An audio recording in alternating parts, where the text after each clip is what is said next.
Yeah, hi. Jennifer Train here, Venice Beach. Just a nice picture of my friend. I asked him, please watch my spot for a little bit so I can go attend to some self-care in the shower. So this is what he leaves me with, a pile of trash. Now, am I supposed to be responsible for his garbage? Or is he coming back for it or what? He just left it all for me. Now, he's a drug addict, and I let him put a needle in his arm in my sacred space, so bad on me. They're all going to rehab, and I'm not paying for it.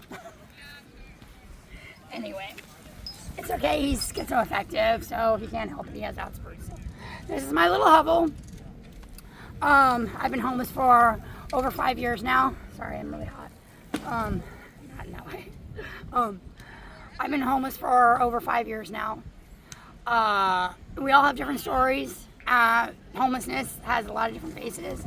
My landlord exposed me to carbon monoxide for 8 years, and I paid very less than market value for an 1897 Victorian farmhouse in prime Highland Park, SA.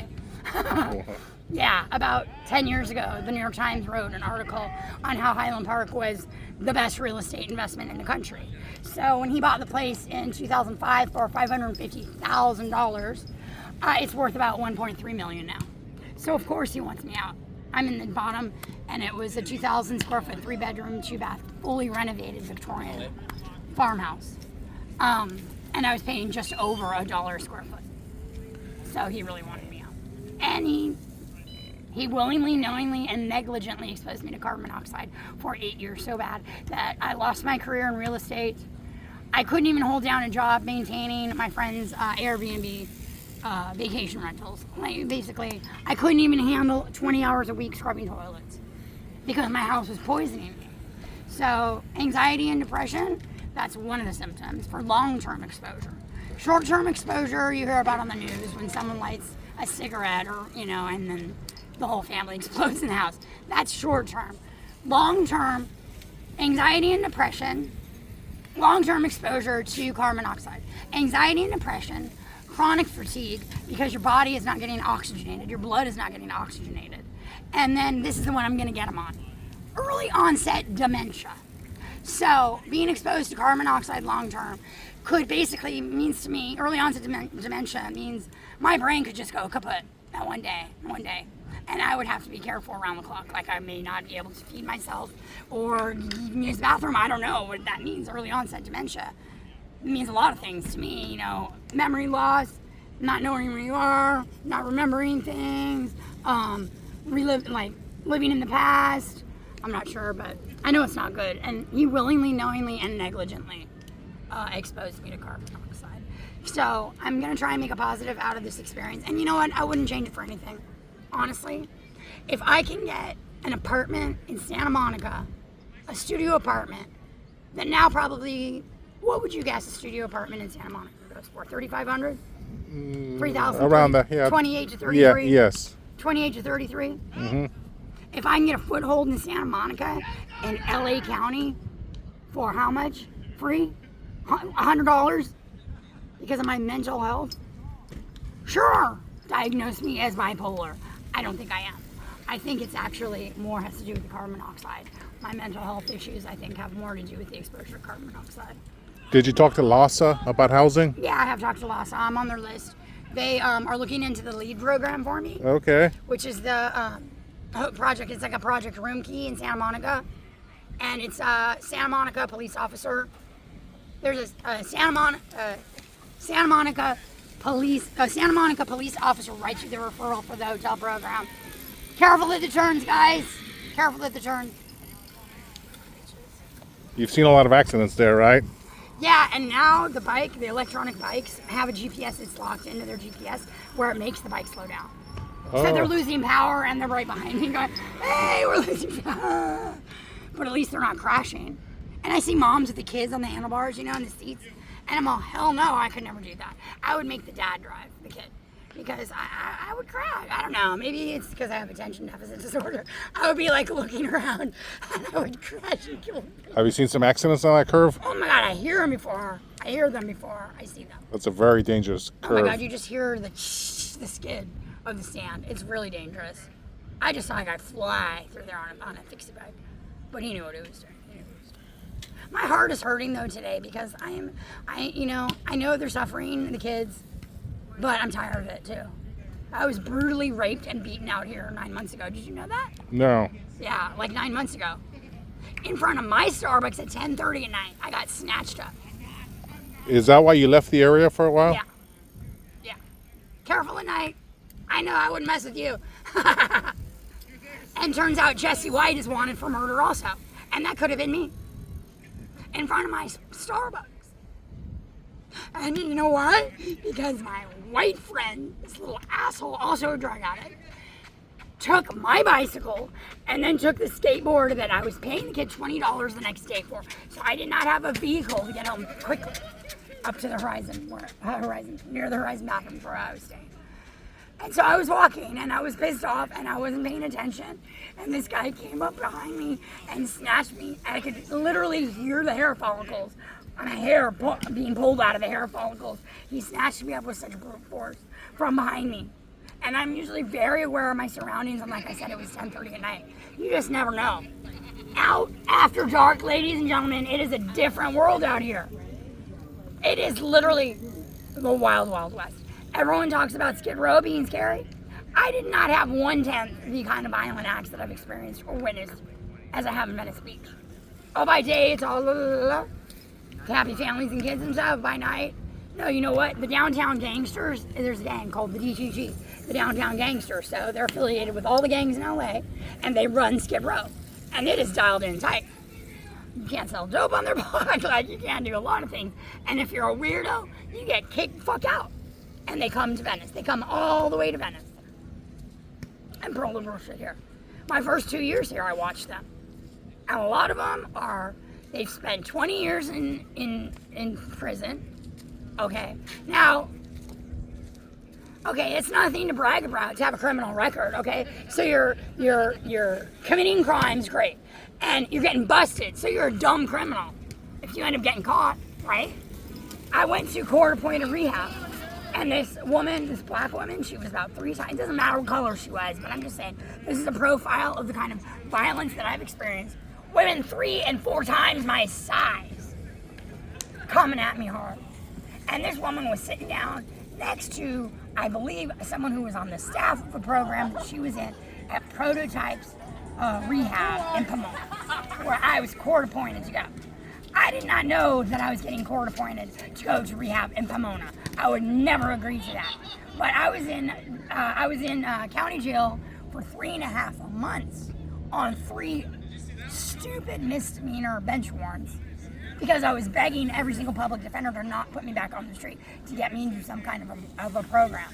So they kept me in jail long enough to hook me up with enough of my cases back to back, or they all were in cahoots, and then they all kind of got me into the drug treatment program. But I'm in there with criminals. It's like just as bad as being in jail with criminals. Like I didn't go to jail. My mom raised me. Said, if you land your ass, if you do something dumb and land your ass in jail, do not be calling me at 2 and 3 in the morning. You better just keep your ass there and call me at 9 in the morning, and I might come pick you up.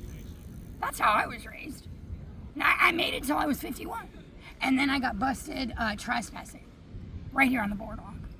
Do you remember where that building was? You know where Park is? Yeah. Park Avenue? Mm-hmm. And the eyeglass place in the building next to it? Yeah. Used to be a 1920s building. Yes. And then they put a 70s facade on it. Well, the building next to that, and then there's the apartment building with all the artwork. Right. Well, the building that's got the shark on it now, they left the gate open. And in the Jewish faith, there's a passage that says, like, I think it's during Passover when they say, leave the door open for Elijah the prophet.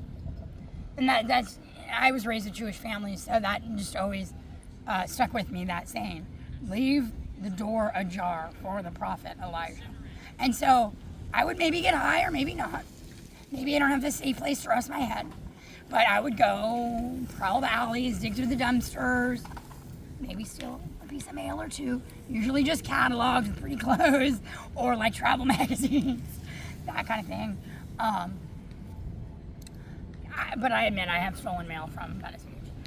But I would always look for the gates that were unlocked. Because as a woman, it's dangerous out here. And as a woman over 50, it's very dangerous out here. Now, they don't know that I have an ex-military background and I can kill somebody with my hands. They don't need to know that. I'm here on a special assignment by God. As it turns out. I don't know why I'm still out here when all the people that were beating me off the block, literally beating me off the block and stealing all of my property, are all being housed now. All the criminals are off the streets. That's a true statement. All the criminals are off the streets, and the dumb white bitch. The dumb white bitch is out here being homeless. My mom and Donna would love you. I'll see you at the next Pride. I heard they canceled Pride this year with flyers. I was like, I'll cancel Madonna next year. Mom! Lourdes, get your ass home. Anyway. Were you in the military? Navy. My family are all in the Navy. My uncle bypassed going to Vietnam because he needed one class to get into medical school. So he's Dwight Eisenhower's nephew. And he is probably the top 5, I would venture to guess, the #1 oncologist, cancer doctor on the planet. He's got a clinic in Germany now. And he owes my family $20 million on a $20,000 loan in 1978. With compounded interest, 40 some odd years later? Motherfucker owes my family $20 million on a $20,000 loan they never pay back. I just want $5 million. And then I'll leave $15 million on the books in case anyone in our community gets cancer, they get to go to the clinic, because I'm sure it's like a $2 million treatment. It's not cheap. But maybe it's a lot less than $2 million because, they jack up the prices because the insurance companies are going to pay for it. Anyway, that's a whole other topic. But if, because, fine, diagnose me with bipolar disorder, fine. Diagnose me with schizoaffective or schizophrenia. I don't talk to myself, really, I don't. I talk to God sometimes out loud. People have yelled at me, and that's what I say. I'm talking to God. Go fuck yourself. No, I try not to cuss. But these people sound so hard. Maybe they're faking it too. Sometimes I have to sound hard just so people leave me the fuck alone. But I wasn't raised to talk like that. I was raised to be a lady. I came from a good family. Okay, my grandparents may have drank too much, but my mom, she was a rageaholic though. But I would much rather have a rageaholic mom than an alcoholic. And I think my mom suffered a lot more than I realized because her first husband was alcoholic. And I think he put hands on her. But then my dad came along and saved the day. If it weren't for my father. And I miss my parents. Both my parents are gone now. So, I really feel alone out here. I don't have it, I missed my father's death and funeral because I was homeless. I didn't even get the news until a month after the fact. And it was an OG downtown. I only started talking to him because he had a cute dog. He had vintage, men's loafers for sale. And he had cool jewelry. And he was living in an apartment building called the Gateway. I don't know if you guys know the Gateway. It's on 5th and San Pedro.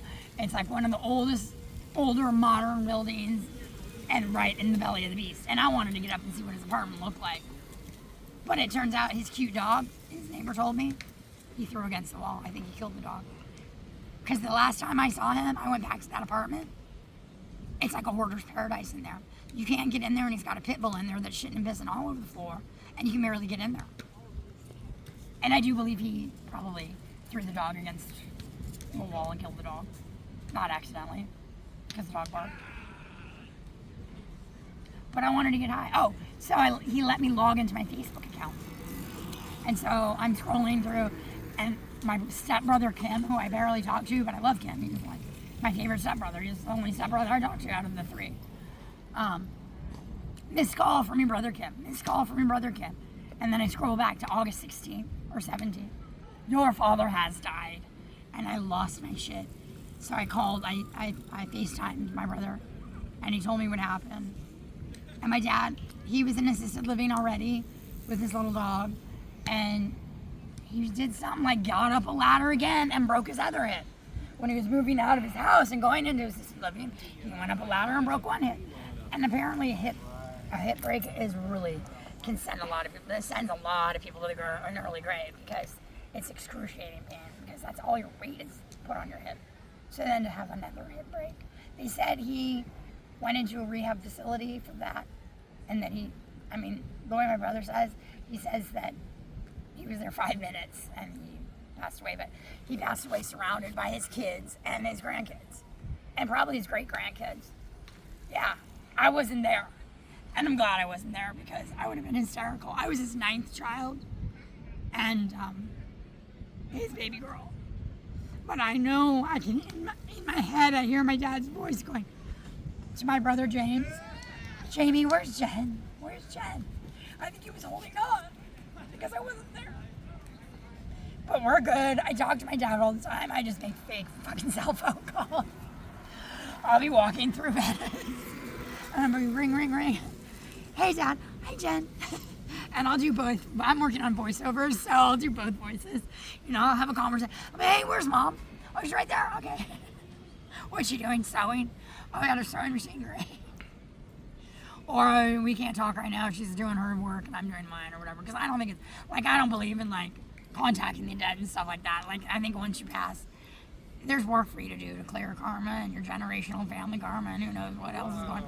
If you believe in that, or you just go back to some energy, form, source, whatever. I'm not here to judge anyone's religious beliefs or spiritual beliefs or anything like that, but I've seen a lot of crazy shit.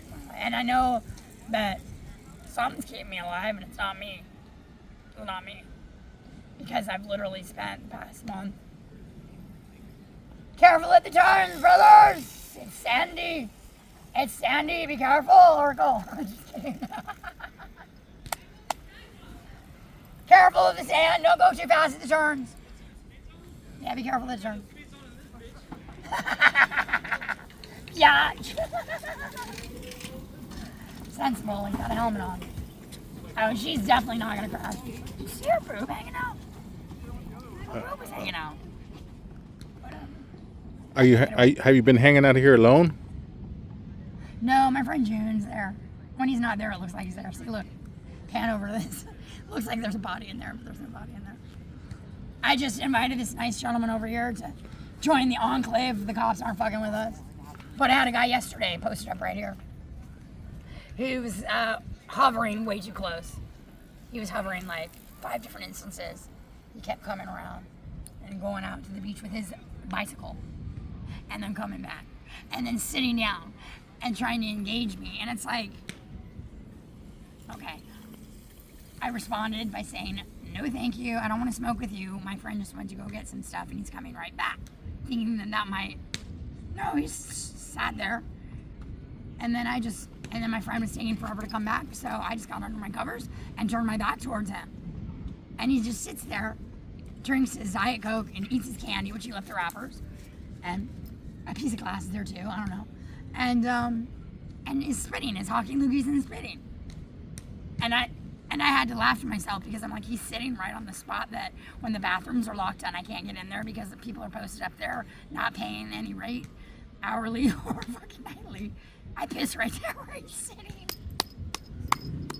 So I got some funny satisfaction out of sitting there being mad at him. But like how clueless and how hopped up on drugs do you have to be to not fucking recognize basic body language? Like, not interested, bro. My back is towards you, I'm under the covers, and I'm trying to go to sleep and ignore you. But you keep hawking loogies right next to me. Like, that is too close. No man comes that close to me when I'm trying to sleep. They know better.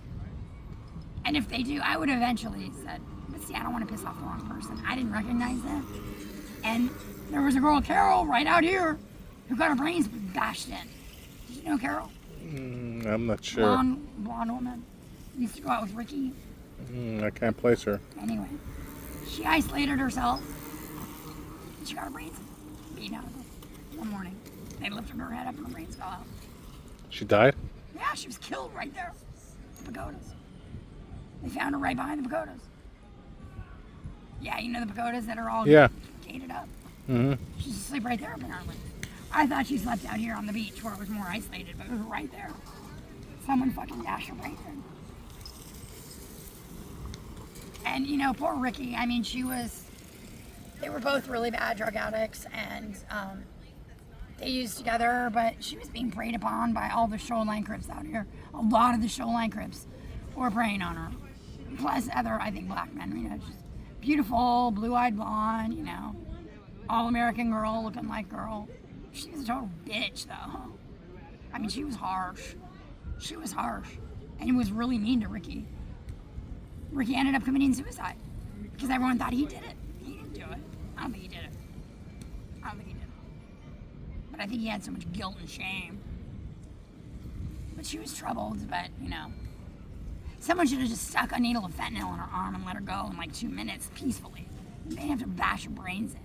You know, or even take a needle full of bleach will take somebody out quickly, you know, like more compassionately than bashing her brains out. So she probably did what a lot of smart girls do out here. They'll entertain these guys that are trying to get them to smoke all these drugs with them so that they can get, you know, some sexual satisfaction without paying a bargain basement prostitute in Skid Row per rape. You know? They just get them high enough thinking that they're going to get fellatio for free. Let's just put it that way. And that's what my rape actually was, oral copulation. It was oral copulation. So it's oral copulation, rape, and sodomy. Those are the 3 different charges, like rape type charges. But turns out my rapist is also wanted for murder. And that could have been me. That could have been me because when he was done with me, he dragged me behind the Brooks bathroom from Starbucks. He dragged me. He snatched me up with my hair like this, shoved me to the ground, beat me with a broom handle on the temples 3 times, told me to bend down and get his soda and his 2 blankies, and then he dragged me behind the Brooks bathroom. And put a blanket over me, told me to pull my pants down. He put his hands down my pants for like a second, and then he shoved his waistline into my face. And let's just leave it at that. Didn't last long, thank God. I could make a joke out of that, but I'm not going to. I'm not going to. But I feel bad. I didn't appear in court. I was supposed to. I talked to the public defender, and I talked to the cops, and they swabbed my mouth, and they got him on camera.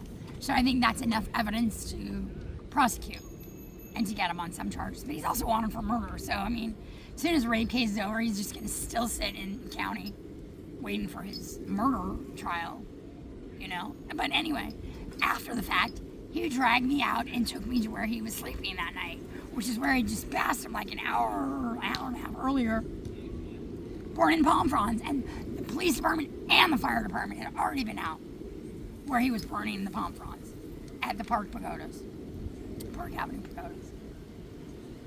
He was going to make me go under the bench there and lock me in like I was a caged dog. And that's when my 3 friends, when we were behind Brooks, Mama Bear, I don't know if you know Mama Bear. Yeah. Mama Bear, Wolf, the guy who used to go, oh, he's not around anymore, and Primo. We're doing like a perimeter check of the bathrooms, and they do that. They may be doing illegal things out here, but they do watch out for people, and they do watch out for women. Now, it turns out then they came back and doubled back because they heard something. And the asshole, Jimmy White, no. What was his name? Jesse White. My rapist's name. Jesse White is also wanted for murder. I think he was going to kill me that night. Or at least go in for round 2 and beat me some more. Oh, after he put the blanket over me, he punched me in the ribs 3 times. I thought he broke my ribs. Knocked the wind out of me. That's probably, yeah. Sorry.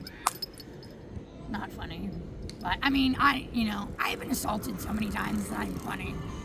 I mean, I've been hit in the back of the head with a fucking steel pipe. I remember holding my head like a good Girl Scout. I remember running down the street, feeling the hot liquid pouring out of my head. And I ran to the Mexican restaurant where I was going to try and sell food stamps for cash. Is this in Venice? No, this was in downtown Skid Row. So my YouTube channel is going to be, well, I don't know what the channel is going to be called yet, but my series is going to be called Sir Thriving LA, and there's going to be 3 different editions. So the first one is going to be Sir Thriving LA Tips and Tricks for Surviving LA's Homelessness. And it's going to be basic things like, where is the refresh spot? What is it? If you're in downtown Skid Row and need a shower, or need to wash your clothes, or need to go to the bathroom 24 hours a day, or need to take a book out of their lending library. There's also a great new facility on 5th and, 5th and Crocker. And it's from the Needle Exchange people. And it is a beautiful campus. It's called the something clean campus or something like that. But they have a beautiful outdoor area. They've got solar sun shades at picnic tables where you can plug in your phones and your devices to charge them, but they're solar powered. So there's like an outdoor seating area and different people are jamming music. And then they've got the men's and the women's bathroom, the laundry, a grassy AstroTurf area that's shaded. And then they've got a whole indoor facility where they serve coffee and noodles in the morning and lemonade. And they have movies, and then they have like lounge chairs that go back. And it's back, and then they have tables. And they also have a clinic there where if you're experiencing or you've just had a rough night and you need to lay down somewhere, they will post you up in, it's like a mini hospital room in there with beds, a women's side and a men's side. I was like suffering from extreme exhaustion and dehydration. But I was going through a bipolar episode, so they got me a bed number 15. I was already in the sheets. But they didn't process my paperwork, so they assigned me, hey, I need to talk to you when you're done. They put me in a bed, but then the people at the front desk, the paperwork hadn't caught up. They already put me in a bed. So someone's dropping the ball here, it's not me. I just need to go night-night. But they kicked me out of my bed, whatever. But it's a great facility. They have medical staff from Wesley. Wesley is like a big health center down there. Wesley's on 5th and San Pedro across from, they have several. They opened a mental health unit. Like, hello, friend. I'm just doing an interview. Oh, close up on his bicycle. Look at that. Was that like that last night? Was that like that last night? No. Look at that. I did handlebars for that run. Nice. Yeah. You see, I saved the bird carcass. They took everything off the bike that we should have rebuilt. And you're going to give that to, we're going to rebuild it and give it to me. Fuck Glacier. I got into it with him this morning. Hey, come back later. I'm doing this interview right now. But come back like soon, like in 20 or 30. If you can. Bye. Anyway, I'm going to get my sunny delay. Oh, look what I got today. Peanut butter? My 23rd pair of Jordans. Oh, so going back to Surviving LA. Ellie's tips and tricks for surviving LA's homelessness. The first season is going to be in LA Skid Row. Everyone is so intrigued by what's going on down there, and it's a lot. I have been in tents where you would not want to know what I've seen. No human being should have seen what I've seen. I've also been in tents that look like executive boardrooms. Seriously. On your left. That literally looked like there's an 8-foot table, 8 chairs, and whiteboards. I think it's part of the downtown gangsters, community activation meetings or whatever, because shit's getting handled down there. I knew a guy who would do a stop and drop. Hey, Tupac, thanks for the mess you left behind. Bad man. It's all right, I left it for you. That's okay, I'm doing an interview, but come on over. I'm just talking about my YouTube channel. Oh, anyway, okay, so the first season is in LA Skid Row. Oh, and Gladys Park used to have pickup games that rivaled Venice Beach's Boardwalk basketball. I don't know what happened. They all just smoked too much crack and they're not playing ball anymore. I don't know. Because last time I smoked crack, I played really good basketball night. Does help though. It is an amphetamine. I remember having the drug talk with my dad. My dad was a musician, and he also had a side gig as he had a jazz combo. From 1957 to 1959, he told me he was addicted to methamphetamines. He was getting them from his wife. His first wife's dad was a doctor, so he's getting prescription methamphetamine from his. Did you have your colored pens? Color pen? You colored pens? Oh. You did exactly what I told you not to do, you asshole. So, protocol in my face. No, wrong. Bust the tip and put the lid back on it. No, I want that. Huh? You're giving me the bottle back because you left it empty. Give it back. I left it empty? You left it empty. What did you put water in? Yeah, I put water in. Nice. But protocol is you bust the tip and you don't put the orange cap back on it because I almost used a needle that was used. And that's how I got HIV. Somebody ran by me with a dirty needle and just did that to my arm. And then I just picked up a needle. I know you left this. I know you had a little freak out. It's okay. Just sit down and be quiet. Okay, no, I'm gonna set up right over here. Okay. I know. Singing in the rain. Just sing. Oh, that's a good piece of mail I stole. Okay, there's an actor, and I'm sorry. His name is Lucas Haas. He lives over on San Juan. Sorry, Lucas, I stole your sheet music one night. I was high and I stole your mail, and it was singing in the rain. Singing in the rain, just singing in the rain. What a glorious feeling. I know you're not doing that over there. I thought he was pissing. Literally, I've seen, there's a bathroom right there, there's trees right there. Do not piss on concrete, gentlemen, it stinks. Water a tree, it's all sacred water. I water that tree now. Anyway, it's probably good, the salt. You know, they say Epsom salt. Like, I had a really good green thumb back in the day before I lost my place.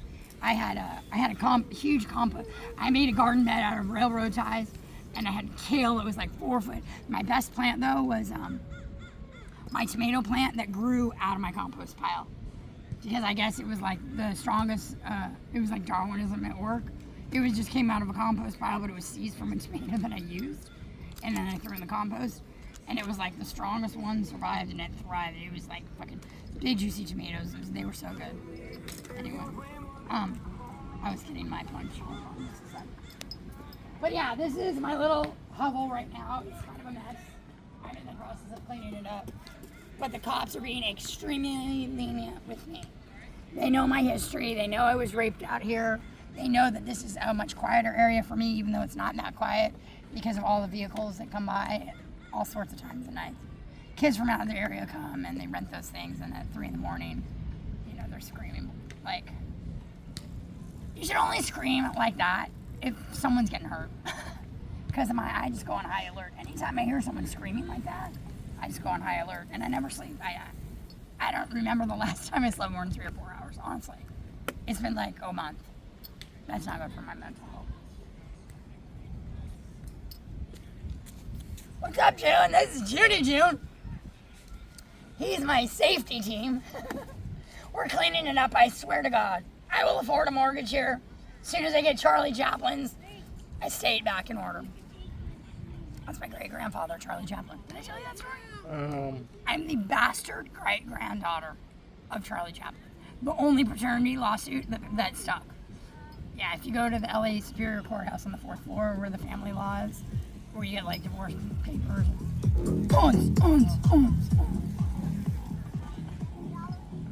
It's fun to listen to all the music though. Careful at the turns, it's sandy, be careful of your speed. Don't want anyone to get boo-boo on vacation.